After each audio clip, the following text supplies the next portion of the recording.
उन्वान आहे खानका आलिया हालेजी शरीफ जो इल्म तसव्वुफ ऐं सियासत में तारीख़ी किरदार।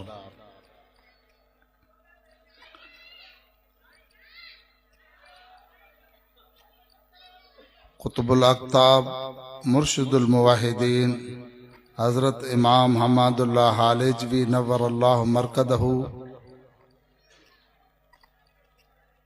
जंजी शख्सियत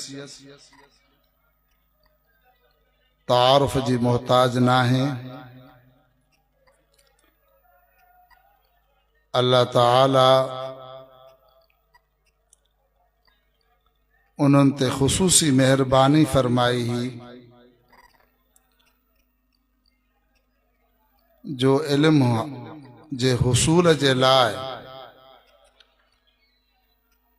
पंहिंजी ज़िंदगी जा अहवाल जेके पाण बयान फरमायूं ऐं अक्सर उहे मलफूज़ात में या ख़ुतबात हयात हालेजवी रहमतुल्लाह अलैह जो उन्वान सां छपियल हिन किताब उन्हनि में ज़िक्र थियल हिन। हिते मां मुख़्तसिरन सिर्फ़ हिकिड़ो वाक़ियो ज़िक्र कंदुमि त क़ुरान मजीद पंहिंजे इलाइक़े में भिक सां ॻोठड़े में उते पढ़ियऊं ऐं उन खां बाद फरमाइनि था त मां ॿारनि सां रांदि रूंद में ऐं ॿकरियुनि चारण में खेॾण में मसरूफ़ हुयुमि।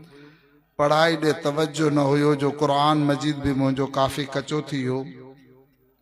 संदन मामो मियाँ हबीबुल्लाह साहब रहमतुल्लाह अलैह वठी करे उस्ताद मोहम्मद मिठा जो पाण फरमाइनि पिया त जीअं उन्हनि जो नालो मिठो हो तीअं तबीयत भी मिठी ही। उन्हनि वटि छॾियो ऐं उते क़ुरान मजीद मुकमिल पढ़ियऊं। आदलपुर शहर जे अंदर ऐं फारसी जा इब्तिदाई किताब पढ़ियऊं। उन खां बाद रुस्तम लग मौलाना वासिल साहब बिरोई हुया, उन्हनि वटि इल्म हासिल करण विया। फरमायो त उते तुलबा जो तादाद तमामु घणो हुयो ऐं मूंखे तालिब इल्म चवण लॻा त तूं हिते कीअं थो दाख़िला वठें, हिते अॻे ई असां बुख ते रहूं था, मानी जो इंतज़ाम न आहे। फरमायो त वाकई मां उते इल्म जी तलाश जे करे तरजीह उते ॾिनी उन उस्ताद वटि त मेहनती उस्ताद आहे ऐं मूंखे हथ जी तिरी जेतिरी मानी हिकु दफ़ो ॾींहं में मिलंदी ही। ऐं पाण फरमाइनि था त मां इहो अज़म कयुमि त इल्म हासिल करणो आहे ऐं मानी जी का ख़ासि अहमियत न आहे, पर अल्लाह ताला ग़ैबी मदद फरमाई जो उन ई ॻोठ में संदन दरगाह सां ताल्लुक़ रखण वारनि वॾड़नि मां को मुरीद हुयो ऐं उन्हनि खे जॾहिं ख़बर पई त हालेजी शरीफ़ मां फलाणो नाले सां आयो आहे ॿारड़ो, त उन्हनि मानी भी पहुचाइण शुरू कई, लस्सी भी पहुचाइण शुरू कई। पोइ त तालिब इल्म मुंहिंजो भी क़दुरु करण लॻा त तुंहिंजे करे मानी में इज़ाफ़ो थी वियो। बहरहाल फरमायो त मां उन्हनि खां सिर्फ़ लस्सी क़बूल कई, मानी जेका ईंदी मां तालिब इल्म जे हवाले कंदो हुउमि ऐं मदरसे खां जेका हथ जी तिरी ते माप करे मानी मिलदी ही मां उन ते गुज़ारो कंदो हुउमि। एॾी मुशक़त सां जेके पढ़िया त उन केॾी न महिनत कई हूंदी। ऐं उन खां बाद पोइ पंहिंजे पाड़े में उस्तादुल उलमा मौलाना मज़हरुद्दीन साहब रहमतुल्लाह अलैह जो वालिद गिरामी अल्लामा कमरुद्दीन साहब रहमतुल्लाह अलैह जेके हज़रत ग़ुलाम मुस्तफ़ा कासमी जे उस्तादनि जा भी उस्ताद हुया, उन्हनि वटि कुझु वक़्तु इल्म हासिल कयूं ऐं ईअं तकमील कयूं। मुशक़त सां इल्म पढ़िया। पढ़ण खां बाद एॾो इल्म सां शुग़ुल हुयुनि जो फरागत खां बाद तदरीस में ई लॻी विया। ठेड़ी शहर जे वाहण वारी मरकज़ी जामे मस्जिद में क़ाइदो पढ़ाइण शुरू कयूं, जेका कारी फ़कीरुल्लाह साहब रहमतुल्लाह अलैह जे पाड़े वारी मस्जिद आहे। ऐं उन खां बाद पोइ इन मदरसे जो क़याम दारुल हुदा जो हज़रत अमरोटी रहमतुल्लाह अलैह जे मशवरे सां ऐं उन्हनि में पहिरियों मुदरिस हज़रत इमाम हमादुल्ला हालिजवी रहमतुल्लाह अलैह हुया ऐं साईं जन जा जेके पहिरियां शागिर्द हुया मौलाना हबीबुल्लाह साहब ठेड़ी वारा रहमतुल्लाह अलैह या ॿिया उलमा किराम जेके मुफ्ती ग़ुलाम कादिर साहब मौलाना ग़ुलाम मोहम्मद साहब पहवर या उन्हनि जा ॿिया बिरादर या जेके मौलाना बिलाल साहब हुया उन्हनि जा उस्ताद हुया इन्हनि जा शागिर्द ॿुधाइनि था त असांजे उस्तादनि खे इरशादु सर्फ नहव मीर हिदायतु नहव जामी ऐं मथे ताईं सभु किताब बर ज़ुबान यादि हुया ईअं जीअं तालिबुल इल्म हिफ़्ज़ वारे खे सूरत इख़लास यादि हुजे इहे हुया पहिरियां शागिर्द हज़रत इमाम हमादुल्ला हालिजवी रहमतुल्लाह अलैह जा जेके एतिरा किताबनि जा हाफ़िज़ हुया इन जे करे मुफ्ती आज़म हज़रत मौलाना मुफ्ती ग़ुलाम कादिर मेमन रहमतुल्लाह अलैह फरमाईंदा हा त हज़रत साईं जन वॾनि रहमतुल्लाह अलैह खे सभु किताब बर ज़ुबान यादि हुया पर इल्म जी अहमियत ॾियण ऐं पंहिंजे मुरीदनि ते मुतालिकीन ते फ़ौक़ियत ॾियण ख़ातिर मजलिस में संदन मामूल हूंदो हो को भी साइल को फतवा पुछण वारो को इल्म जी ॻाल्हि हलंदी ही त मजलिस में वेठल आलमन खां पुछा कंदा त कहिड़ो आलिम सगोरो मौजूद आहे हालांकि पाकिस्तान जा वॾा मशहूर नामवर उलमाए कराम साईं जन जी ख़िदमत में उते मजलिस में मौजूद हूंदा हा मौलाना अब्दुल रहीम साहब बस्ती मौलवियान जा जेका दारुल उलूम देवबंद जा फारिग हुया हज़रत अनवर शाह कश्मीरी रहमतुल्लाह अलैह ऐं हज़रत मदनी जा शागिर्द हुया मौलाना कुतुबुद्दीन साहब इंडर रहमतुल्लाह अलैह उनखे पाण दारुल उलूम देवबंद मोकिलियऊं संदन पंहिंजो दामाद मौलाना उबैदुल्ला साहब उहे भी दारुल उलूम साईं जन जे मशवरे सां उते विया ऐं उते वञी इल्म हासिल करे आया त इल्म जी अहमियत एतिरी हुयनि इन जे करे जीअं वरी दारुल हुदा खां सर्दी जी मौसम में हालेजी शरीफ़ में रहंदा हा गर्मियुनि जी मौसम में दारुल हुदा ठेड़ी रहंदा हा ऐं हालेजी शरीफ़ में जेको मदरसो क़ाइमु कयूं 1901 में हालांकि साईं जन जी वफ़ात थी आहे 1962 में माना 62 साल संदन ज़िंदगी मुबारक में पहिरियों ई हालेजी शरीफ़ जे मदरसे जो बुनियाद रखियऊं ऐं दारुल उलूम नालो रखियऊं ऐं तालीम जो आगाज़ पाण कयूं ऐं संदन इल्म जी इहा कैफ़ियत हुई जो पूरी ज़िंदगी कॾहिं बि कंहिं बि किताब खे बग़ैर वज़ू जे हथ न लाथऊं ऐं वालिद साहब रहमहुल्लाह ॿुधाईंदा हिकु दफ़ो असां सबक पढ़ण वियासीं किताब जे पन्ने खां मूंखे थोरो ज़ोर अची वियो उहो चीर अची वियो थोरो फाटिजी पियो 2 इंच 3 इंच खनि जंहिंमहिल किताब खणी साम्हूं आयासीं किताब खे ॾिठो चयो हे किताब जो पनो कंहिं फाड़ियो आहे मुंहिंजे साथी ॿुधायो त साईं अब्दुल समद फाड़ियो आहे पाण उन महिल फरमायो त बाबा काती खणी अचो या छुरी खणी अचो ऐं मुंहिंजे हथ खे पकतऊं पंहिंजे साम्हूं डाइस जेका पयल हूंदी उन ते हथ रखी ऐं चयूं त हिन किताब जो पन्ने खे माप कयूं केतिरी आहे एतिरो हिन जो हथ कपबो ऐं इन दौरान मुंहिंजी त ख़ौफ़ जी कैफ़ियत जेका हुई पर साईं जो जलाल अहिड़ो हो जो मजलिस में वेठल को बि साईं जन खे अर्ज़ न पियो करे सघे बिला आख़िर कंहिं हिकिड़े तालुक़ वारे अपील कई त साईं माफ़ी ऐं रहम जी जेको आहे अपील कयूं था आइंदा अहिड़ी ग़लती न कंदो हिन जो हथ न कटियो हिन खे ॿी का सज़ा ॾियो फरमायो त न हिन किताब जो पन्ने खे चीरियो आहे इन जे करे हिन जो हथ चीरबो इन हथ सां हिन किताब खे चीरियो आहे ऐं हमाइल शरीफ़ साईं जन रहमतुल्लाह अलैह जी जंहिं ते तिलावत कंदा मामूल हुयो उहा अॼु बि ईअं आम तरह तव्हां ॾिसंदव मदारिस में या जंहिंजो मामूल आहे हुफ़ाज़ किराम हथ सां क़ुर पाक जो वर्क़ उथलाईंदा आहिनि साईं जन हिकिड़ो कख हूंदो उन सां कागज़ खे हथ न लाहींदा त दाग़ न थी पवे उहो अॼु बि उहा हमाइल शरीफ़ एॾी साफ़ ऐं चिटी आहे जो उन ते कंहिं बि क़िस्म जो को निशान ई कोन्हे इहो इल्म जो मक़ाम। इन जे करे पंहिंजे मुर्शिदन ऐं हम असरन जे तरफ़ों हज़रत साईं जन खे लक़ब मिलियो शमसुल उलमा जो। ऐं उन वक़्तु हज़रत अल्लामा मोहम्मद यूसुफ बिनोरी रहमतुल्लाह अलैह या उन्हनि जे हम असर जेको उलमाए किराम हुया, जेके दारुल उलूम में मुदरिस भी हुया, उहे साईं जन वटि अची करे हाज़ुर थी करे ऐं इश्कालात क़ुरान मजीद जे आयतुनि जे तफ़सीर जे सम्झण में या हदीस पाक जे सम्झण में या ॿिए कंहिं मसइले जे बारे में अची करे छड़ो मजलिस में चए असां वेहंदासीं। हज़रत साईं जन जो एॾो कशफ हूंदो हो जो असांखे पुछण जी ज़रूरत कोन पवंदी, उन मसइले ते पाण ई गुफ़्तगू फरमाईंदा हुआ।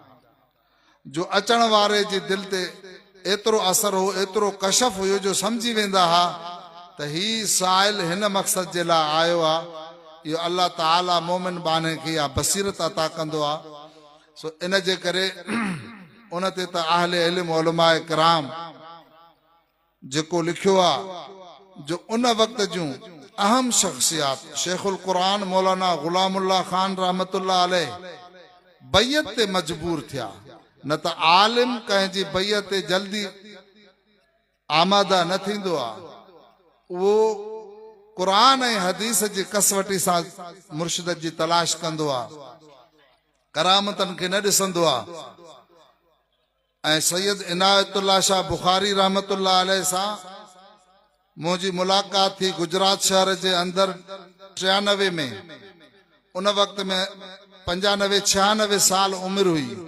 शाह साहब उन खानदान जे करे पंहिंजे बेड तां उथी बीठा, मुंहिंजो इस्तक़बाल कयूं ऐं पोइ मुसाफ़े खां बाद फौरन फरमायूं शेखुल कुरान, शेखुल तफसीर और पता नहीं कितने अलकाब दूसरे लोगों को मिला, लेकिन जितनी खिदमत हजरत हालेजवी ने कुरान मजीद की है इसने किसी ने भी नहीं की। यही सबब हो जो संदन मुर्शिद इमामुल मुजाहिदीन सैयद ताज महमूद अमरोटी रहमतुल्लाह अलैह कुरान मजीद जो तर्जुमो लिखियो त हजरत साईं जनवरी पंहिंजे मुर्शिद जी पैरवी कंदे कुरान मजीद जी इशात भी घणी कई ऐं 4 कुरान मजीद जूं लुग़तूं लिखियूं, 3 अरबी जे अंदर, 1 सिंधी जे अंदर। कुरान मजीद सां एॾो शगफ़ हुन ऐं उन जो असर थियो जो जेको भी ताल्लुक़ वारो आयो, जंहिं भी बैयत कई, उन खां पहिरियों पुछंदा पुट औलाद अथी? चए जी साईं। पुटड़ो अथी त फिलाणे मदरसे में छॾ।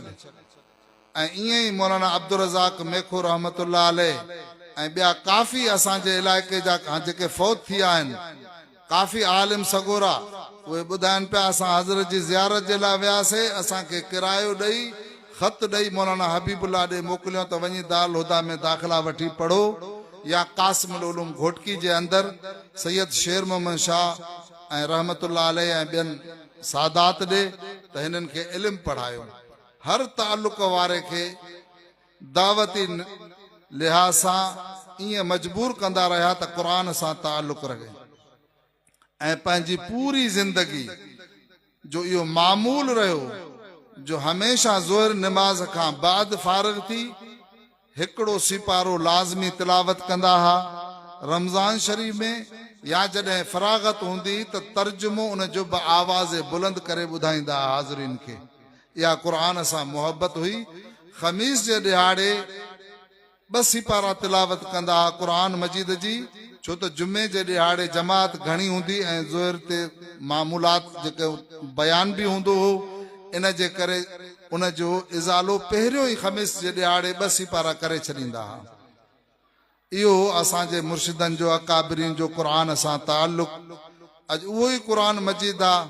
असां क़ुरान खे पंहिंजे दुनवी गर्ज़ ऐं मफ़ादात जे लाइ त ज़रूरु ॿुधायूं था, इस्तेमालु कयूं था, पाण खे अलामा सॾायूं था, पर क़ुरान जी न तिलावत रही आहे, न क़ुरान सां उहा मोहब्बत आहे, न उन इशाअत जो फ़िक्र आहे। त इहो इहो हज़रत जन जो इहो मक़ाम इल्म जो तव्हांजे हिन घंटा घर चौक ते उन दौर में जॾहिं हिंदुस्तान खां बि आलिम आया ऐं ॿिया काफ़ी बुज़ुर्ग ते जलसो हुजे, हज़रत अमरोटी रहमतुल्लाह अलैह बि उन जलसे में हुजनि, त जेको देवबंद खां या कंहिं ॿिए इलाइक़े खां को आलिम हुजे उर्दू ॻाल्हाइण वारो, ऐं साईं जन जी उन वक़्त में उमिरि बि नंढी ही ऐं फ़क़ीर मिज़ाज आहे, जो को ॾिसे बि कोन पियो, सुञाणे बि कोन पियो। साईं जन खे जॾहिं बयान जे लाइ चयऊं त उहो बुज़ुर्ग चवण लॻो, लड़का त हे बहू, उर्दू में शायद चवण लॻो त सादड़ा सूदड़ा, इल्म त अल्लाह दी मेहरबानी है। सो इहो अल्लाह साईं इल्म सां मोहब्बत ऐं शौक़, जो मजलिस में जेकॾहिं आलिम सगोरा को मसइलो न ॿुधाए सघंदा, फरमाईंदा पुट महमूद असद किताब खणी वठ, ऐं उहो किताब खणी अचे उनखे चवनि खोलियो, न लही सघनि त सिफ़ो ऐं सिट नंबर बि ॿुधाईंदा हुआ। यकीनन इहो ई ॿुधाए सघंदो जंहिंखे यादि हूंदो, फ़िक़ह जो किताब हुजे, उसूल जो किताब हुजे, हदीस पाक हुजे, एतिरे क़दुरु ऐं इत्तिबा सुन्नत बि, जो हज़रत साईं बेर शरीफ वारा रहमतुल्लाह अलैह हिकु दफ़ो मजलिस में फरमाइनि पिया त ज़ोहिर निमाज़ ते हज़रत साईं जन घरां आया निमाज़ जे लाइ, मस्जिद शरीफ में जीअं दाख़िल थिया त हिकिड़ो फ़क़ीर हो जेको सुतो पियो हो, कंहिं उनखे उथायो बि कोन, वीचारे खे गर्मियुनि जी मौसम ही आम तरह निंड जो ग़लबो हूंदो आहे। साईं जन जे आया त निमाज़ जे लाइ, त उन खे अची करे पेर सां ज़ोर सां थुॾो हयूं त उथी निमाज़ जो वक़्तु आहे। असांखे अहसास थियो त साईं जन शफ़ीक़ आहिनि, महिरबान आहिनि, हथ सां उथारिजे आ इन खे, या कीअं इहो कीअं उथारियूं। पोइ फरमायो त जॾहिं मां हदीस पाक पढ़ायां पियो, ऐं पोइ बहन ई इहा हदीस मूंखे मिली, जो हुज़ूर पाक सल्लल्लाहु अलैहि वसल्लम मस्जिद नबी में हिकिड़े साथी खे ईअं पेर जे थुॾे सां उथारियो। त एतिरी इत्तिबा हुई सुन्नत जी ताबेदारी, जो हिकिड़ो शख्स चवण लॻो, साईं हज़रत अमरोटी रहमतुल्लाह अलैह जूं हेतिरियूं सारियूं करामतूं ॾिठियूंसीं, अवां जी त का करामत ॾिसो ई कोन था। पोइ पाण उनखे फरमायो, जो पुट तूं सही चए थो, उन जी जुती में केरु पाए सघंदो हज़रत अमरोटी साईं जी जुती में, पर तूं इहो ॿुधाए त हमादुल्लाह जो को अमल ख़िलाफ़ सुन्नत ॾिठो थी पूरी ज़िंदगी में? इहा करामत न आहे त ॿियो छा आहे, जो पूरी ज़िंदगी अल्लाह ताला इत्तिबा सुन्नत में गुज़ारे थो पियो। त इहो हो इल्मु उन्हनि जो। ऐं इल्म जी अहमियत इहा हुई, जो आलिम सगोरा अचनि त खटड़े ते या पाण सां गॾु विहारींदा। मौलाना चऊंसि था मौदूदी साहब, उहो उनखे ख़बर पई वॾो फितनो हो, तव्हां असांखे एतिरी ख़बर न आहे, पुराणे आलमनि सगोरनि मां कुझु खे मालूम हूंदो त मौदूदी जो फितनो केॾो हो, ख़ासि तरह उलमा ते उनजे कलम में वॾो तासीर हुयो। उनखे ख़बर पई त हिकिड़ो जंगल में फ़क़ीर वेठो आहे, छो माण्हू एॾा मोतक़िद अथसि, मौलवी सभु उते वञनि था, इते मां वञा। हतां के दारुल हुदा बि मौदूदी आयो, ॿियनि शहरनि में बि दौरा कयईं, उनजी जमात वञे पई वधी। बहरहाल हाले जी शरीफ़ हिकु दफ़ो पैगाम मोकिलियईं त साईं मां अचणु चाहियां थो, इजाज़त ॾियो। साईं जन फरमायो, खुलियल आहे असांजो दस्तरखान वसी आहे, जंहिंमहिल बि चाहियो बग़ैर कंहिं रोक टोक ऐं टाइम जे तव्हां हलिया अचो। मौदूदी साहब आयो कार में, उन वक़्त में रोड बि हाले जी शरीफ़ न हुयो, कची सड़क ही, गाॾी में किताब बि खणी आयो, ऐं पंहिंजे साथियुनि खे चई त अॼु मां हिन सूफ़ी बुज़ुर्ग खे ख़ामोश कराईंदुमि ऐं पंहिंजी इल्मियत जी फ़ौक़ियत जो दाबो जमाईंदुमि। मियाँ जी अब्दुल हक मंगी हुयो रहमतुल्लाह अलैह, उबाड़े साइड जो, उन मूंखे ॿुधायो त मां बि उन मजलिस में मौजूदु हुयुमि। मौदूदी साहब आयो, साईं जन उथी करे उनखे खीकारियो, भली कार कई, पाण सां गॾु रिली विछारे करे उते मस्जिद शरीफ़ में विहारियऊं। पहिरियों उनजी तवाज़ो कयो, नंगर खारायूं, पोइ उन खां अहवाल वरितऊं। पोइ उन चयो साईं कुझु सुवालात आहिनि, हो पंहिंजी इल्मी फ़ौक़ियत बयान करण जे हवाले सां उन हिकिड़ो सुवाल कयो। साईं जन उनजो जवाबु ॾिनो, पर मुख़्तसिर लफ़्ज़नि में, ख़ामोशी सां बसि। वरी उन ॿियो सुवाल कयो, वरी बि साईं जन जवाबु ॾिनो। ॿिए सुवाल खां बाद पोइ साईं जन चयुसि, मौलाना साहब तव्हां हिन हदीस जे मुतालिक़ छा था चओ? उहा हदीस साईं जन बयान कई त मौलाना मौदूदी चुप करे वेही रहियो, ख़ामोश थी वेठो, ऐं कुझु बि जवाबु न ॾेई सघियो। ख़ामोशी एतिरी थी वई जो काफ़ी देर ताईं साईं जन बि ख़ामोश, मौदूदी साहब बि चुप, आलिम सगोरा बि घणा वेठा हुजनि, बिला आख़िर मौदूदी साहब चयोसि मां इजाज़त घुरां थो, मूंखे इजाज़त ॾियो। पाण उनखे इजाज़त ॾिनऊं ऐं गाॾी ताईं ॿाहिरि आया, गाॾी ते विहारे करे उनखे ऐं पोइ गाॾी सां गॾु ॿ टे क़दम हलिया। पोइ जॾहिं उहो रवानो थी वियो, पोइ मुतअल्लिक़ीन खे मोटी अची मस्जिद शरीफ़ में फरमायो त पुट हे फितनो आहे ऐं तव्हां मतां समझदा हुजो त मां हिन जो को एॾो इकराम कयो न, हिन जा असरात हाल जी शरीफ़ मूं ख़तमु करे छॾिया, तॾहिं हिन जी गाॾी सां मां ॿ टे क़दम हलियुमि त हिन जा असरात हिते न अचनि, तॾहिं उन फितने खां माण्हू बची विया। इहो अल्लाह जी महिरबानी जो इल्मु हुयो। इन जे करे उहा वरी सआदत संदन ख़ानदान में बि हज़रत हाफ़िज़ साहब रहमतुल्लाह अलैह ऐं उन जे मुतालिक़िन खां तव्हां पुछो त केतिरा मामलात उन्हनि में उहे अहले इल्म उस्ताद कुतुबुद्दीन साहब रहमतुल्लाह अलैह संदन उस्ताद हुयुनि। पोइ हिकिड़े शागिर्द आलिम सगोर दारुल हुदा जे पुछा कनि, चयईं साईं हाफ़िज़ साहब खे तव्हां छा था ॾिसो? चए पिटियो वॾो इल्म जो तकिड़ो आहे। सो साईं जन पंहिंजे ईअं मोहबत कराऊं उस्ताद कुतुबुद्दीन साहब रहमतुल्लाह अलैह फरमायो त ईअं ई साईं हाफ़िज़ साहब रहमतुल्लाह अलैह ऐं उन खां बाद हज़रत वालिद साहब रहमहुल्लाह जो पूरी ज़िंदगी ख़िदमत सां गॾोगॾु तालीम खे बि जारी रखियऊं।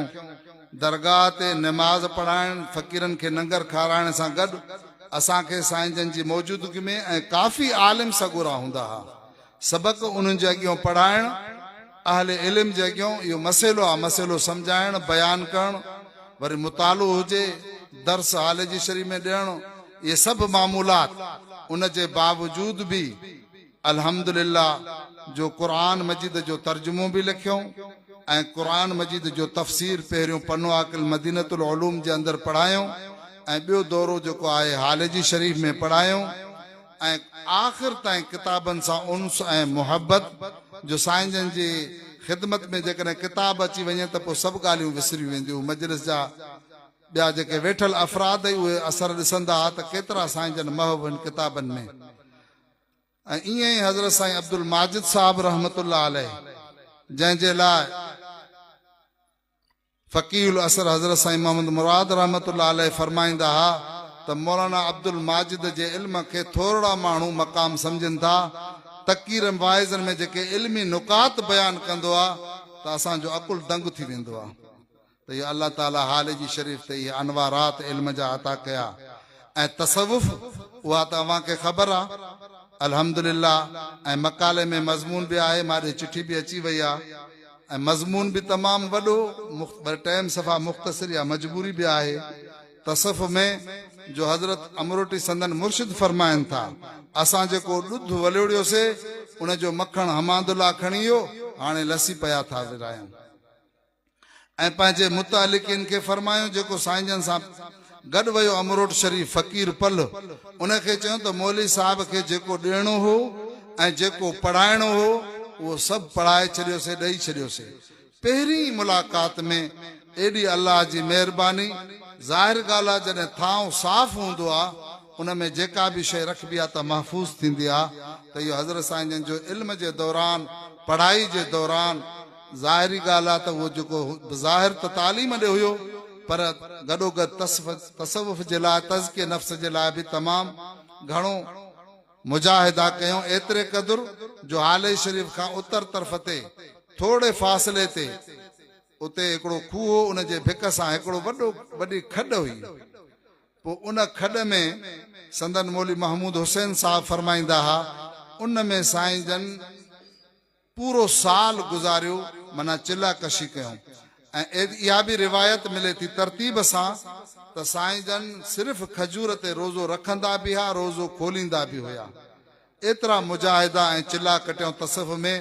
तॾहिं त हज़रत बिनोरी रहमतुल्लाह अलैह जहिड़ा शख़्सियत बि पंहिंजा इश्कालात उते हल कराइण जे लाइ ईंदा हुआ, या अकाबिरीन ॿिया काफ़ी, मौलाना मोहम्मद अली जालंधरी, मौलाना एहसान अहमद साहब ख़त्म नबूवत जा जेके अॻवान हुया।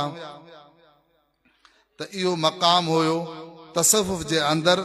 इन जे करे हज़रत हुसैन अहमद मदनी रहमतुल्लाह अलैह जॾहिं 1942 में पन्नो आकिल जे अंदरि कॉन्फ्रेंस कई, जंहिं कॉन्फ्रेंस में हज़रत मदनी रहमतुल्लाह अलैह, मौलाना उबैदुल्लाह सिंधी रहमतुल्लाह अलैह, ऐं मौलाना हिफ्ज़ुर रहमान सेवारवी रहमतुल्लाह अलैह आया ऐं उते हज़रत मदनी फरमायुनि त साईं अगरि तव्हांखे वक़्तु आहे त दारुल देवबंद हलो ऐं असांखे सुलूक जूं कुझु मंज़िलूं तय करायो। त इहो ज़ाहिर ॻाल्हि आहे को मक़ाम हो।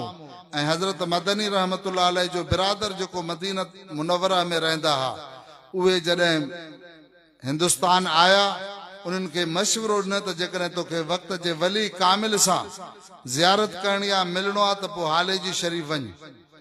ॿुधायूंसि त पनवा किले स्टेशन खां पोइ हेतिरो फ़ासिलो आहे। हज़रत मदनी जा बिरादर हाले जी शरीफ़ आया, 8-10 ॾींहं उते रहिया।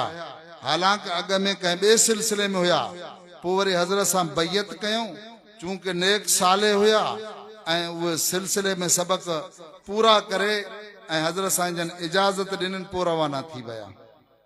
त अहिड़ियूं शख़्सियतूं जेके तसव्वुफ़ में मुरीद थिया ऐं ताल्लुक़ रखियऊं, त ज़ाहिर ॻाल्हि आहे अल्लाह ताला उहो सिलसिलो ईअं हज़रत साईं हाफ़िज़ साहिब रहमतुल्लाह अलैह ऐं उहो सिलसिलो अॼु ताईं अल्लाह जे फज़ल सां क़ाइम ऐं दाइम आहे। ऐं आइंदा बि मुवहिद जमात ऐं उलमा किराम जेकॾहिं दुआनि में हाले जी शरीफ़ जे ख़ानदान खे रखंदा त इंशा अल्लाह इहो फैज़ जारी रहंदो। ऐं सियासत टियों उनवान, सियासत में हज़रत संदन मुर्शिद हज़रत अमरोटी रहमतुल्लाह अलैह इमामुल मुजाहिदीन हुया। अंग्रेज़नि सां टकरा कयूं, तहरीक तर्क मवालात, तहरीक रेशमी रुमाल ऐं तहरीक हिजरत, इन्हनि टिनिनि में हज़रत साईं जन हिसो वरितो। पाण हिजरत करे पंहिंजे मुर्शिदनि जे हुकुम ते पंहिंजे घर जो सॼो सामान विकिणी करे फंड में जमो करायूं ऐं पंहिंजनि बचनि ॿारनि खे, संदन ॿियो नंबर फर्ज़ंद उहो नंढड़ो हुयो, उन वक़्त में उनखे बघड़ बि खाधो हो, छो त झंगल हुयो हाले जी शरीफ़। पोइ झंगल में हूंदा आहिनि बघड़ वग़ैरह कुता, त उहो ज़ख़्मी हालत में उनखे ख़ैराबाद चई बचनि खे चयो त अल्लाह जे हवाले मां तव्हांखे कयां थो ऐं मां तहरीक जे तरफ़, हिंदुस्तान जे तरफ़, रूस जे तरफ़ हुकुम थियो। त ओॾे पहुचो, बालाकोट ताईं पैदल सफ़र करे विया ऐं हिजरत में पंहिंजो सामान मिल्कियत में हुई, घर जो सामान हो सॼो विकिणी, कुझु घर वारनि खे ॾिनो, बाक़ी फंड जमा हुन में जमो कयूं तहरीक में, ऐं जेको आहे हितो हिजरत करे रवाना बि थी विया। बालाकोट जे इलाइक़े में पोइ इतला मिलियो त बाबा राज़ फाश थी वियो ऐं वापसी थिए। बहरहाल उन जे बावजूद बि उलमाए हक़ सां हमेशह साथ ॾिनो। जॾहिं पाकिस्तान ठहण खां बाद में मुजाहिद आज़म मौलाना ग़ुलाम गौस हज़ारवी रहमतुल्लाह अलैह ख़िदमत में थिया, जेके नाज़िम अमूमी आहे जमियत उलमा इस्लाम जा। ऐं जॾहिं अची करे ॿुधायूं त साईं जमियत उलमा इस्लाम हिंद खां, जमियत उलमा हिंद खां हाणे पाकिस्तान में असां जमियत उलमा इस्लाम ठाहियूं था, इन जे करे तव्हां उहिदो बि क़बूल कयो, सरपरस्ती बि कयो। पाण उन वक़्त में मौजूद खानकाह ते साईं ख़लीफ़ा अहमदीन साहब रहमतुल्लाह अलैह, हज़रत भांडे कुबे वारा रहमतुल्लाह अलैह, साईं बेर शरीफ वारा रहमतुल्लाह अलैह, मौलाना शरीफुल्लाह साहब रहीमयार खान वारा, काफ़ी उलमा इकराम जे उलमा जी जमात खे घुराए करे हज़रत हज़ारवी जी मौजूदगी में फरमायो त बाबा अॼु खां पोइ असांजो ताल्लुक़ इन जमियत उलमा इस्लाम सां रहंदो। ऐं संदन हिकिड़ो ताल्लुक़ वारो खानपुर कटेरे जो आलिम सगुरो, उन जेको आहे पहिरियों जमियत में ऐं बाद में वरी कंहिं ॿी मज़हबी जमात में उहो कमु करणु शुरू कयो। उन इलाइक़े जे ताल्लुक़ वारनि ॿुधायो त मौली साहब साईं हाणे हुन जमात में कमु करे थो। पाण उन ॾे सलाम मोकिलियऊं, उहो सम्झी वियो त हज़रत जा सलाम माना पैगाम अची पहुतो हाले जी शरीफ़ में। उनखे फरमायूं त असांजी जमात हज़रत मदनी ऐं हज़रत शेखुल हिंद वारी जमियत उलमा इस्लाम आहे, असांखे पूरी ज़िंदगी इन जमात सां वाबस्ता रहणो आहे, इन में कमु करणो आहे। ऐं इहो ई सबबु हुयो जो संदन फर्ज़ंद मौलाना महमूद हुसैन 1965 में इलेक्शन लड़िया। वरी संदन साईं हाफ़िज़ साहब रहमतुल्लाह अलैह 1970 में इलेक्शन में बीठा।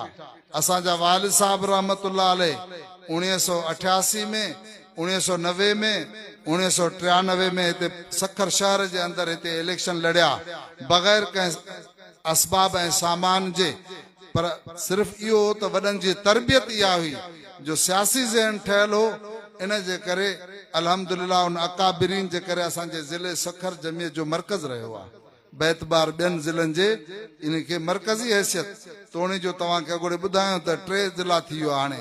शिकारपुर अलहदा थी वियो, घोटकी अलहदे थी वियो, सखर अलहदा, पर पोइ बि सखर खे हैसियत अल्हम्दुलिल्लाह जो हालेजी शरीफ़ ऐं ॿियनि अकाबिरीन जी निस्बत जे करे ऐं उन्हनि अकाबिरीन जी सरपरस्ती जे करे जमियत उलमा इस्लाम सां वाबस्तगी मियां मिठो रहमत जेको आहे भरचुंडी वारो बीठो 88 में आयो वॾो वफ़द करे खोड़ मीर पीर कारन ॻाढ़नि जुबन वारा वठी हालेजी शरीफ़ में साईं हाफ़िज़ साहब वटि साईं तव्हांजो पुटु अब्दुल समद बीठो आहे इलेक्शन में, इन खे विहारियो। इहो ऐं तव्हां असां हिकु ई हूं।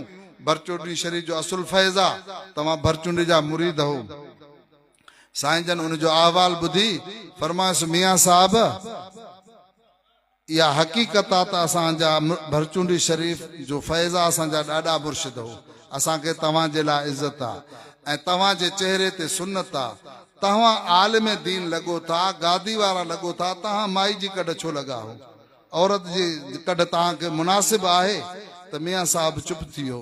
ॿिए नंबर ते फरमायूं अब्दुल समद जेको आहे पंहिंजे शौक़ सां न बीठो आहे, न मां ई उन खे बीहारियो आहे। जमात जो फ़ैसिलो थियो, असां मजबूरी खां जो सॼो दरगाह जो निज़ाम लंगर ॾियणु, नमाज़ूं पढ़ाइणु, तावीज़ ॾियणु, सॼो कमु उनजो आहे।